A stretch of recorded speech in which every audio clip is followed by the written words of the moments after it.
Hey guys, so today I'm showing you guys how I edit my Instagram photos. So I'm gonna quickly go over my Instagram feed. There isn't really much of a theme. I'm not into creating a theme because that's a lot of hard work, and I change how I edit according to the time of the year or my mood, and I change how I edit a lot. But I'm gonna be showing you guys how I recently have been editing my photos, so like the top few rows right here. Okay, so let's get started.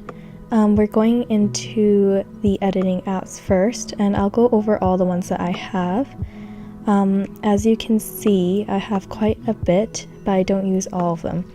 So the first one right here, they appear in the order of most use, or I try to organize it that way. So VSCO and Meitu are the very frequent ones that I have been using. Then you go into Snapseed, Afterlight, and all that stuff. VSCO is where I do the bulk of my filtering and light adjustments. Meitu is where I edit the look of my skin texture and stuff like that. Snapseed, I will go into that later. That is for correcting any spots where you want it to be more saturated. For example, if you're doing a makeup look that you want to display. Afterlight is for when I do those light leaks and stuff like that. Snow is when I take pictures with filters on them, super cute, kind of like Snapchat but Korean one. You have line camera, which is where I usually add text if I need to watermark something or add stickers. Beauty cam I actually don't really use, but I just have it on here just in case. It does have some nice filters in there as well. Facetune, I bought this but I don't really use it. The only times I had used it was when I was creating a background that I wanted to be a little bit more white, or for whitening teeth and stuff like that. You can also use Liquify on there, but I don't really Photoshop the shape of my face or my nose, so I don't really use that. When I was younger, I would used to Photoshop my face shape and stuff like that, but I don't do that anymore. InShot is when I record videos and I want to make it into a square or something like that. Adobe Photoshop Mix is for when I on Twitter or something and I want to edit some pictures onto another picture. Then you have Shapeable. I download this but I don't really use it. Adobe Draws for drawing. Camcorder, these ones on the bottom here I don't really use because I just downloaded them. Camcorder has like an old effect. Lux is for makeup, like if you are not wearing makeup or something and you want to look like you're wearing makeup, you can use Lux to take pictures. Polar and One Take and Macron Cam I have not used at all yet. Image app and the Samsung Smart Camera app.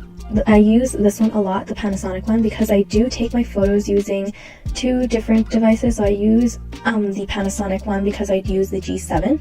So the G7 has Wi-Fi capabilities and I import the pictures with this app. Sometimes before I would be using the Samsung Smart Camera app because I would be using my NX Mini, but I don't really use my NX Mini anymore. All the other pictures I take is with my camera app that's on the phone. So yeah, let's get started editing. We're gonna go into Meitu first. That's where I usually go in for selfies and stuff like that. And then we're gonna click Beautify, this one right here. And I created a folder of the photos that I will be editing today. I'm gonna be showing you how to edit this one first. So the very first thing that I do is I go into acne. And I go into acne because if you zoom into the photo here, my skin is not perfect. I do have some pimples and bumps on my skin and some redness.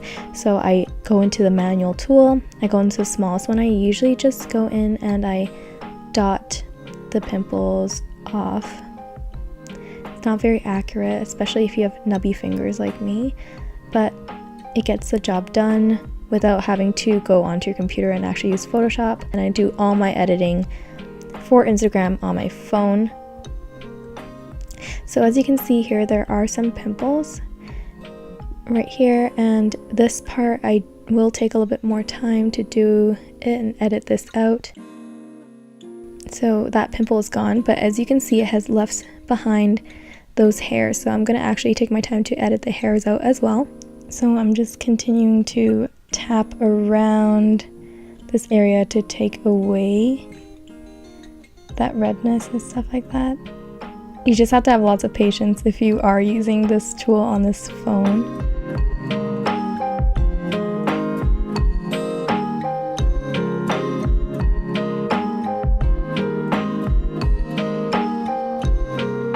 So when we get down to the chin right here, I do have a beauty mark, and I usually don't touch that because that's my beauty mark, but I do take away like the pimples and the bumps on my skin. And I do have a little bit of skin irritation over here. I'm going to use a different tool for that, but there is a little pimple or something right there, so I'm just going to take that away. So as you can see the before and after, before and after. And I know this isn't much of a difference, but it does take away the major blemishes. And then now we're going to go into a different tool. So the tool we'll be using next is called Dark Circle. This one is for dark circles, as it says, because for me, usually my dark circles are pretty prominent, so I like to just edit them out a little bit. So that made it look a little bit better. So this is before, after, before, after. I might edit a little bit more just in this inner corner right here. And then also for this part right here where I have a little bit of skin irritation, I'm just gonna make it look a little bit lighter, less red. And then around my nose where I have a little bit of redness as well. Basically, you can use this to kind of even your skin tone a little bit. Right now, this is the before and after. Before and after. Again, the difference isn't too big. Then the next step and the last step that I usually use into this app is the smooth tool. I usually go on auto. I don't go manual because I'm really lazy, but if you want to just smooth out individual parts, you can do manual and do that, but I usually go auto, and I never go all the way up because this looks very fake and very plastic looking. So we're going to dial it down. I'm going to go probably around 15. So this is the before, after, and the difference is very subtle, and I like it very subtle. Sometimes some people will go use a skin tool, and sometimes I do use a skin tool, but it's only for when my picture is very dark looking. If you use this tool, you're basically like whitewashing yourself the crap out. And because normally I do filter my photos, if I whiten my skin in the photo, oh my god, that sounds really bad, but if I whiten the photo, it's gonna look super blown out and very fake, so I usually do not whiten the photo. Alright, so this is before, after, before, after. It actually makes quite a bit of a difference. I don't look as tired and I look much healthier. So after we're done with that, it saves a photo. We're going to open this photo into a VSCO. But before we go into VSCO, I'm going to show you on Snapseed on how that works. So we've opened the photo that we just edited in Meitu, and we're going to go into tools, and we're going to use Selective. And as I said earlier, I use Snapseed sometimes to increase the saturation or the color of certain parts of my face. So if I were to be doing a very vibrant makeup look and I want to increase and enhance the color, I would tap the area that I want to change. So for example, my lips. So I'm going to just decrease the size of the area that I want to change, and then I'm just going to slide up and go into saturation, and then you just slide to the right if you want to increase the saturation. So right there, that looks very unnatural, but you would go up a little bit like that, and it would look much more saturated than compared to before. So like this versus that.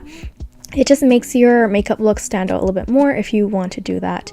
But today we're not going to be doing that because I don't want to edit my face that way. So we're going to close that. We're going to go into VSCO.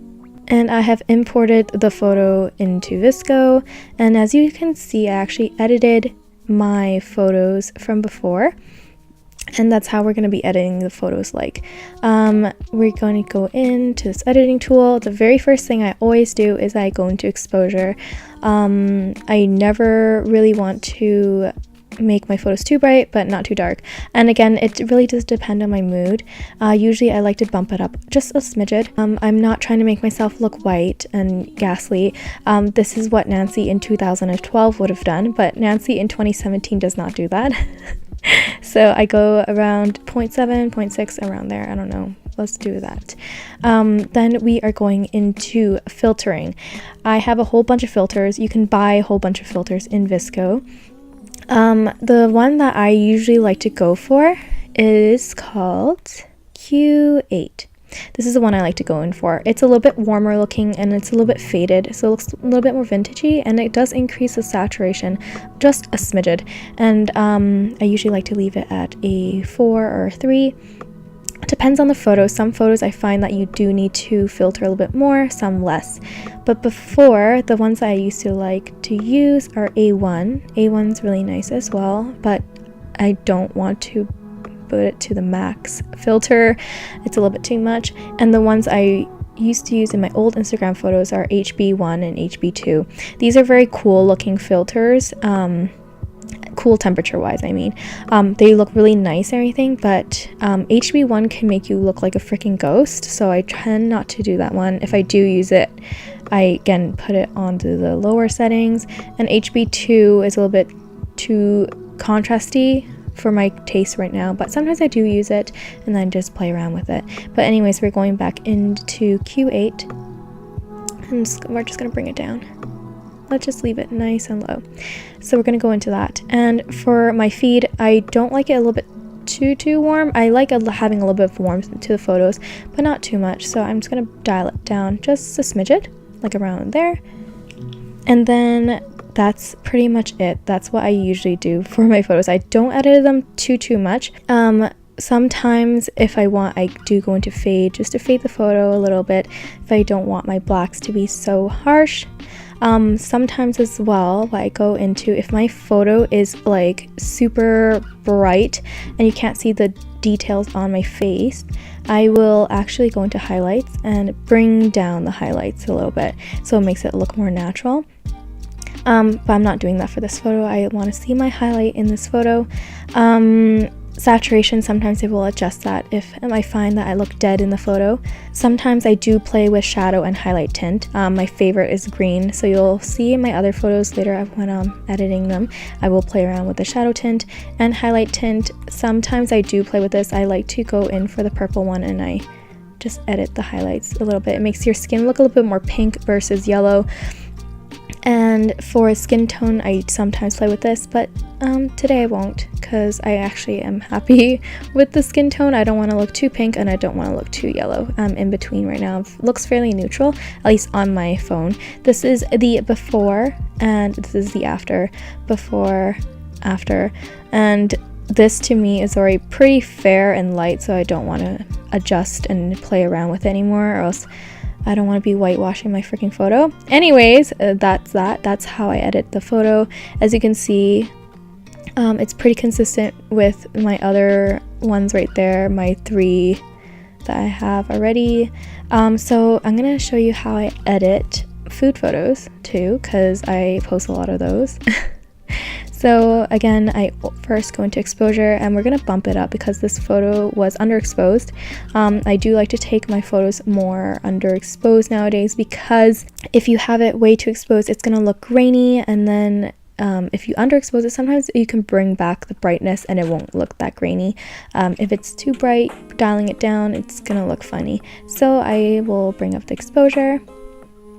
And not too much again, because once you add a filter on top, it makes it even brighter. And then we're going to go into our filters, and I'm just going to pick Q8 like I usually do. We're not going to go too much because that's a little bit too strong. Temperature. For food photos, you don't have to make it too cool looking. Cool looking photos for food doesn't look as appetizing, so I try not to mess with the temperature too much. For saturation, for food photos, you can bump it up to make it look more appetizing, but I feel like the saturation on this photo right now is pretty good. You can actually see the photo and the food looks pretty yummy, so I'm not going to mess with that. But I will be messing with a shadow tint, and just to make it look more vintagey feel, I'm just going to make it slightly green for the shadows, so you can see the background. The shadows right there are green. I'm just going to dial it down just a smidgen. There you go. And that's about it for the food photo. So I'm going to go into another photo. and we're going to edit it really quickly because I'm going to show you how I add the light leaks to my photos. So let's just quickly go. I don't know which one should I go for. A1 actually looks pretty nice, or A6. A1 has a little bit more brighter looking photo. I'm just going to go for A1 and I'm going to dial it down just a little bit. I think the exposure is fine. I'm just going to adjust it so just a little bit, a tad. I think the grain a little bit, just to make it look a little bit more like a film photo. And we're going to save that. And we are going to save it to our camera roll. Then we're going to go into Afterlight. And Afterlight is great for these effects. And then we're going to go into this little film one right here. It does have some nice filters. You can use that sometimes, but I'm not going to do that today.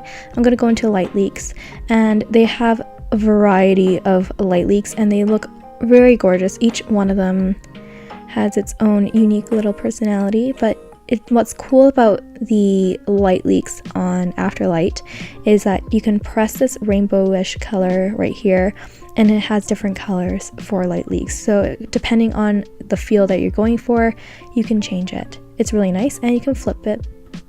And so you can have multiple looks that you can go for. So let me see, I'm gonna try to decide which one I'm going for. I think I'm gonna stick to 21 and then flip it and then see which colors. Flip it this way, leave it down low right here and save that. And then another one you can go into is click the film again, go into Dusty and add a little bit of texture to the photo with dust. It just makes it look a little bit more old and vintage. You can do that as well. I'm gonna stick to 6, and then if you click this black and white box here, it just changes it to different colors of dust. You can do white dust versus black dust, and I'm gonna stick to the black dust today and dial it down a little bit. And that's how you add light leaks to the photo. There are some photos on my Instagram, like this one right here. This one I made with, again, on the VSCO app and Meitu app, but then I built it and stitched it together on the Instagram app, and that one is already native to the app, so you don't have to download anything, I believe. For these photos right here, I actually didn't really use any other apps besides the Instagram app to edit.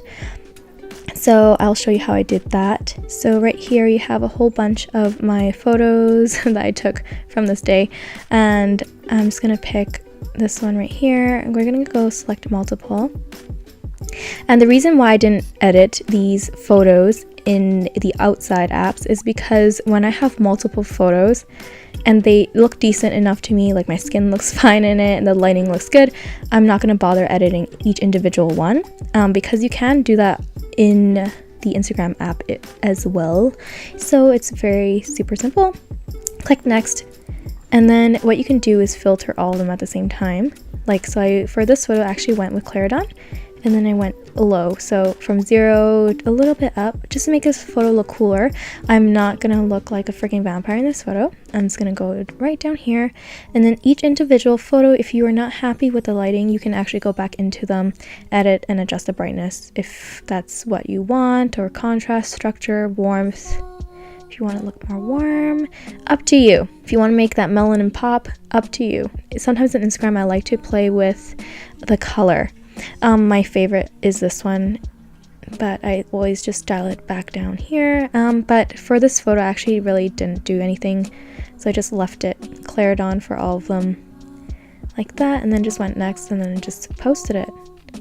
So it's super simple. I do have some photos on my Instagram feed where it was taken with film, so I didn't really edit them, like this one right here. A lot of the vacation pictures were taken with a film camera, like this one. I just lightly added a filter on top. That's the beauty of film. Sometimes it just looks nice. You don't have to actually filter it. Alright, so that is basically how I edit my photos. I hope you guys enjoyed it. I hope it was informative, and if you have any questions, please leave them down below in the comment section.